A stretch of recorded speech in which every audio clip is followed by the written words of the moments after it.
Kwa majina naitwa Kamishna Msaidizi Mwandamizi Safia Jongo, kamanda wa polisi mkoa wa Geita. Maeneo ya Msasa na mgodi mkubwa ambao una wachimbaji wadogo. Tarehe 29 mwezi wa 3 2026 majira ya saa 4 asubuhi, maduara manne kwa lugha ya kichimbaji wanasema yalijiponji, yani yalititia. Baada ya maduara hayo kutitia, jeshi la polisi tukishirikiana na zimamoto na uokoaji pamoja na vyombo vingine vya usalama tulifanya juhudi pamoja na kikosi cha madini kuhakikisha kwamba maduara haya chanzo cha titia ni nini na kama kuna madhara yoyote kwa binadamu. Kwa ujumla wake, baada ya kufanya ufuatiliaji tumegundua kwamba maduara haya yalikuwa kwa siku ya leo hayafanyi kazi kwa sababu tayari yalishatiliwa mashaka. Kwa hiyo yalikuwa yako kwenye utaratibu ya kufanyiwa marekebisho.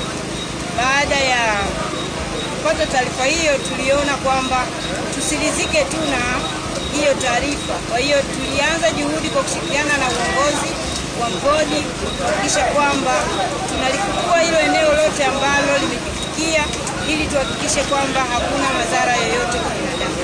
Mpaka sasa hivi tumefikia zaidi ya 97% ya ufukuaji wa eneo hili na tumeikuta jenereta ambayo ilikuwa juu ya haya maduara. Kwa maana hiyo tunajiridhisha kwamba hakuna madhara yoyote kwa binadamu.